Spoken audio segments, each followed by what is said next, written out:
Hello friends, स्वागत है आपका एक और नए कमाल के वीडियो में। तो आज मैं लेकर आ चुका हूँ सुपर गर्ल का सीज़न 1 का एपिसोड नंबर 9। तो चलिए चलते हैं सीधा कहानी की तरफ। तो एपिसोड की शुरुआत वहीं से होती है जहां हम लोग देख पाते हैं कि कारा और एस्ट्रा का पति नॉन आमने सामने हैं। अब ये दोनों एक दूसरे के ऊपर हमला करना चालू करते हैं और हवा में जाकर इधर उधर लड़ने लगते हैं।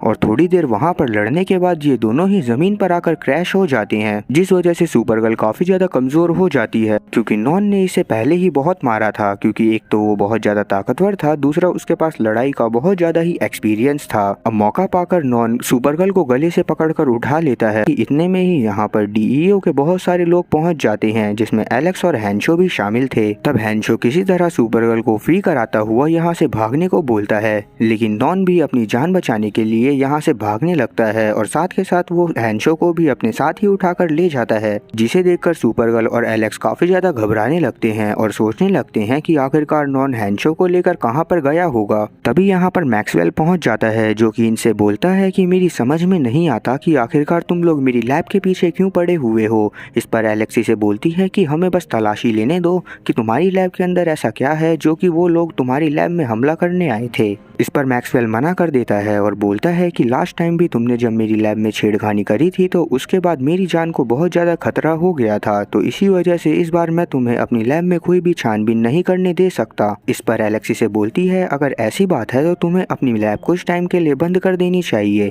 नहीं तो तुम्हारे ऊपर ऐसे क्रिप्टोनियन जानबूझकर हमला करते रहेंगे। जवाब में मैक्सवेल बोलता है कि मैं ऐसा भी नहीं करूँगा क्योंकि मेरी लैब में पहले से ही बहुत सारे प्रोजेक्ट चल रहे हैं जिनमें मैंने अपने करोड़ों रुपए लगाए हुए हैं, और अगर उनमें जरा सा भी डिले होता है तो मेरा काफ़ी ज़्यादा नुकसान हो जाएगा। अब क्योंकि एलेक्स इसको अपनी बात नहीं समझा पाती तो इसी वजह से इसे सुपर गर्ल के साथ वापस से डीईओ के मेन बेस में पहुंचना होता है, जहां पहुंचकर ये सभी लोगों को बताती है कि दरअसल अभी अभी क्या हुआ और हैंशो को कैसे नॉन पकड़कर अपने साथ ले गया। अब हैंशो के अगवा हो जाने वाली बात सुनकर सभी लोग काफ़ी ज़्यादा टूट जाते हैं। तब सुपर गर्ल तुरंत वहाँ पर पहुँचती है जहाँ पर आस्ट्रा का सेल था, जहाँ पहुँचकर ये इससे पूछने लगती है कि तुम्हें तो पता ही होगा कि आखिरकार नॉन हैंशो को लेकर कहां पर गया है, तो इसी वजह से मुझे वो लोकेशन बता दो। इस पर आंट आस्ट्रा इसे बोलती हैं कि तुम वैसे भी जानती हो कि मैं कितने सालों से गिरफ्त में थी और तुम्हारी जेल तो कुछ भी नहीं है, तो इसी वजह से तुम्हें क्या लगता है मैं तुम्हें बड़ी आसानी से सब कुछ बता दूंगी। तब कारा इसे धमकाने लगती है और इससे पूछने लगती है, लेकिन आस्ट्रा इसकी बात पर ज्यादा ध्यान ना देते हुए अलोरा और सुपरमैन को ही उल्टा सीधा बोलने लगती है। अब इसकी ऐसी बातों को सुनकर कारा को एक और विजन आता है, जहाँ पर ये देखती है कि आस्ट्रा को और उसके सभी साथियों को अलोरा ने उम्र कैद की सजा दिलवाई थी, जिस वजह से ही अलोरा से आस्ट्रा काफी ज्यादा नफरत करा करती थी।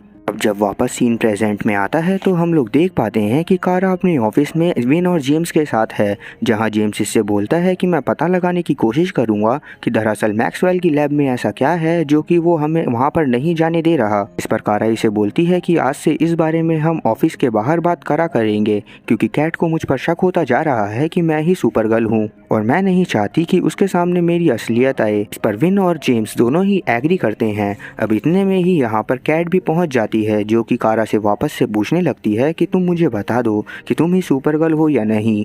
लेकिन इस बार भी कारा कुछ ना कुछ बहाना बनाती हुई यहाँ से कैट को बेवकूफ़ बनाकर सीधा डीईओ के ऑफिस में पहुँच जाती है, जहाँ पर इसे पता चलता है कि नॉन ने इन्हें एक मैसेज भेजा हुआ है जिसमें वो बोल रहा है कि तुम्हें आस्ट्रा को वापस करना होगा और उसके बदले मैं हैंशो को वापस कर दूंगा। अब इस मैसेज को देखकर एलेक्स और कारा सोच ही रहे थे कि वो क्या करें कि इतने में ही यहाँ पर लेन पहुँच जाता है, जो कि बोलता है कि मुझे पता लगा है कि हैंशो गायब है और अगर वो गायब है तो मुझे यहाँ का इंचार्ज बनना पड़ेगा। ना बोलकर वो सभी सोल्जर्स से बोलता है कि मुझे आस्ट्रा के पास ले चलो। वहीं हम लोग जेम्स को देखते हैं, जो कि मैक्सवेल की लैब के पास आया हुआ था और वहाँ की कुछ फोटोज क्लिक कर रहा था कि इतने में ही वहाँ पर मैक्सवेल पहुँच जाता है, जो कि इसे बोलता है कि आगे मेरी लैब के पास कभी भी मत दिखना, नहीं तो मैं तुम्हारी जिंदगी बर्बाद कर दूंगा। इस बात को सुनकर जेम्स इसे ज्यादा कुछ नहीं बोलता और यहाँ से चला जाता है। वहीं हम लोग देख पाते हैं कि नॉन भी हैंशो से डीईओ के काफी सारे राज पता करने की कोशिश करने लगता है, लेकिन जब हैंक इसे कुछ भी नहीं बताता तो नॉन एक स्पेशल तरह के एलियन को बुलाता है,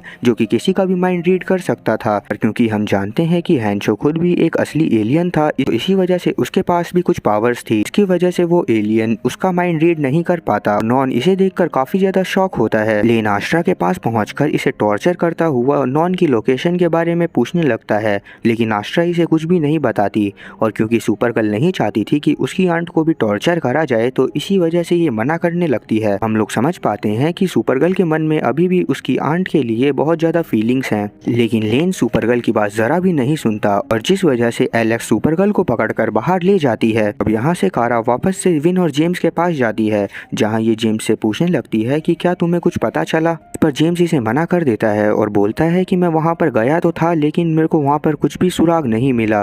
इस बात को सुनकर कारा वापस से डिसअपॉइंट होती हुई बाहर चली जाती है। जेम्स विन से बोलता है कि मैं तुम्हें एक चीज बताने जा रहा हूँ, इस वजह से गेट बंद कर दो, पर तुम उस बारे में कारा को बिल्कुल भी मत बताना। इस पर विन हाँ बोलता है। तब जेम्स इसे बताता है कि मुझे पता चला है कि मैक्सवेल अपनी कंपनी में बहुत सारे हथियार बना रहा है जो कि क्रिप्टोनियन को खत्म कर सकते हैं। उसने क्रिप्टोनियंस की वो लिस्ट भी बना रखी है जिसमें उन लोगों का नाम है जिसको वो खत्म करना चाहता है, और उसमें सबसे पहला नाम सुपरगर्ल का है। इस बात को सुनकर विन काफी ज्यादा शॉक होता है। और अब कारा को हम लोग देखते हैं जिसे वापस से कैट अपने पास बुलाती है और इससे पूछने लगती है कि मुझे बता दो कि तुम ही सुपरगर्ल हो या नहीं, और अगर तुम इस बार मुझे सच नहीं बताओगी तो अपनी जॉब छोड़ देना, मैं तुम्हें जरा भी यहाँ पर देखना पसंद नहीं करूंगी। कारा इसे काफी समझाने की कोशिश करती है कि मैं भी तुम्हारी तरह एक नॉर्मल ह्यूमन बीइंग ही हूँ, लेकिन कैट इस बात पर भरोसा नहीं कर रही होती। इसी वजह से कारा को उठकर वापस से बाहर की तरफ जाना पड़ता है। अब आगे हम लोग देखते हैं कि विन और जेम्स दोनों मिलकर मैक्सवेल की लैब में पहुंच जाते हैं,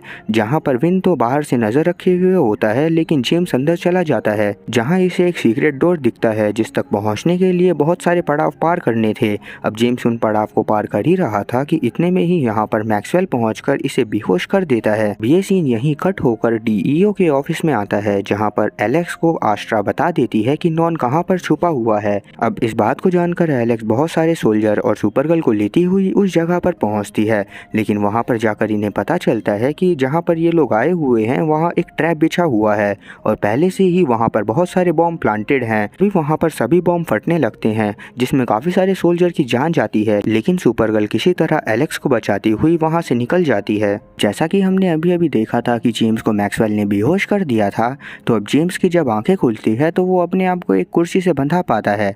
इतने में ही यहाँ पर मैक्सवेल पहुंचकर इसे मारना पीटना चालू करता है और इससे बोलता है कि आगे मेरी लैब के सामने कभी भी मत दिखना, नहीं तो मैं तुम्हारा इससे ज़्यादा बुरा हाल करूँगा। इतना बोलकर ये जेम्स को छोड़ देता है। वहीं अब थोड़ी देर बाद हम लोग देखते हैं कि कारा जब अपनी ऑफिस वापस से पहुंचती है तो यहाँ पर ये जेम्स की हालत देखकर समझ जाती है कि इसके साथ कुछ तो बुरा हुआ है। तब जेम्स इसे सारी सच्चाई बताता है, जिसे सुनकर कारा काफ़ी ज़्यादा गुस्से में आ जाती है और सीधा मैक्सवेल के पास उसे मारने जाने लगती है, लेकिन विन इसे रोककर बोलता है कि अगर तुम ऐसा करोगी तो लोग फिर से तुम्हारे से डरने लगेंगे। अब इस बात को सुनकर कारा को रुकना पड़ता है। फिर ये इसके बाद सीधा कैट के पास जाती है, जहाँ कैट इससे बोलती है कि क्या तुमने सोचा कि तुम मुझे सच बताओगी या नहीं। इस पर कारा इसे बोलती है कि मैंने तुम्हें पहले ही बता दिया है कि मैं सुपरगर्ल नहीं हूँ, और अगर तुम चाहती हो कि मैं ये नौकरी छोड़ दूँ तो मैं ये नौकरी छोड़ने के लिए भी तैयार हूँ। इतना बोलकर कारा यहाँ से वापस से डीईओ के ऑफिस में पहुँच जाती है, जहाँ पर ये आंट आस्ट्रा के पास जाकर इससे पूछने लगती है कि तुमने हमारे साथ ऐसा क्यों करा। और इसी के साथ ये सीन वापस से पास्ट में जाता है, जहाँ हम लोग देख पाते हैं कि आस्ट्रा के ऊपर अलोरा को भी काफ़ी ज़्यादा भरोसा था, लेकिन फिर भी इसने इसे सज़ा दे दी थी और इसी बात का बदला ये अभी कारा से ले रही थी। लेकिन अब प्रेजेंट के टाइम में कारा को ये बता देती है कि हमारे पास ज़्यादा टाइम नहीं है, नॉन सच में काफ़ी ज़्यादा बुरा आदमी है और अगर तुम मुझे उसके हवाले नहीं करोगी वो हैंचो को जान से मार देगा। इस बात को सुनकर कारा और ज़्यादा घबराने लगती है और अब ये एलेक्स के साथ मिलकर डिसाइड करती है कि ये एस्ट्रा को नॉन के पास वापस छोड़ आएंगे, लेकिन लेन इन्हें ऐसा करने से मना करता रहता है और जब ये लोग नहीं मानती तो ये सभी सोल्जर से बोलता है कि इन दोनों को भी पकड़कर जेल में डाल दो। पर क्योंकि सभी सोल्जर्स जानते थे कि सुपरगर्ल और एलेक्स सही काम करने जा रहे हैं, इसी वजह से वो लेन का साथ छोड़कर इन दोनों का साथ देते हैं और अब एलेक्स और सुपरगर्ल मिलकर एस्ट्रा को उस जगह पर छोड़ आते हैं जहां पर नॉन ने इन्हें बोला था। वहीं पर नॉन भी इन्हें हैंचो को वापस कर देता है, लेकिन ये जैसे ही हैंचो को वापस करता है तो यहाँ पर बहुत सारे क्रिप्टोनियंस आ जाते हैं जो कि आस्ट्रा की टीम के थे और नॉन इन्हें यहाँ पर सुपरगर्ल को मारने के लिए लेकर आया था। लेकिन आस्ट्रा अभी इन्हें बोल देती है कि मैं जनरल हूँ तो तुम्हें मेरी बात सुननी होगी और मैं चाहती हूँ कि आज के दिन कोई भी लड़ाई ना हो। इस वजह से सभी लोग वापस चले जाते हैं। अब हैंचो जब वापस से डीईओ के ऑफिस में पहुँचता है तो सब लोग काफ़ी ज़्यादा खुश होते हैं और अब ये लेन को उसकी सही जगह पर भेजकर खुद यहाँ का इंचार्ज बन जाता है। साथ ही ये कारा को भी बता देता है कि दरअसल ये जून जोना है जो कि एक एलियन है जिसके पास रूप बदलने की शक्तियां हैं। इस बात को सुनकर कारा को एक आइडिया आता है और ये सीधा यहाँ से कैट के पास सुपरगर्ल की कॉस्ट्यूम में पहुँचती है। तब कैट को लगता है कि ये कारा ही है, इसी वजह से कैट भी इसे उल्टा सीधा बोलने लगती है। लेकिन इतने में ही पीछे से कारा उस रूम में एंटर करती है जिसमें कैट थी।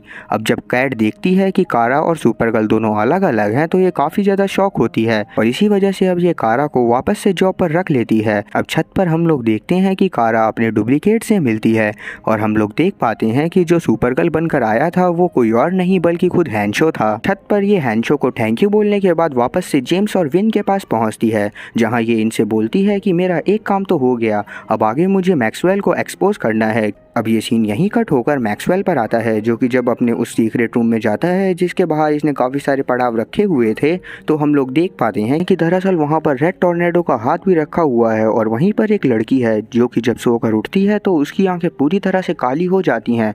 और अब मैक्सवेल उस लड़की को देखने लगता है और इसी के साथ ये एपिसोड यहीं पर ख़त्म होता है। अब अगर आपको इसके आगे के एपिसोड देखने हैं तो कमेंट में नेक्स्ट जरूर टाइप कर दीजिएगा, ताकि मैं जान सकूं कि कितने लोग हैं जो इसके आगे के एपिसोडों को देखना चाहते हैं। उम्मीद है कि एक्सप्लेनेशन अच्छी लगी होगी। अगर एक्सप्लेनेशन अच्छी लगी हो तो चैनल को सब्सक्राइब करना और बेल नोटिफिकेशन को ऑल पर सेलेक्ट करना और वीडियो को भी लाइक करना। मैं ऐसी ही और मज़ेदार एक्सप्लेनेशन वीडियोज़ लाता रहूँगा। तब तक के लिए टाटा और गुड बाय।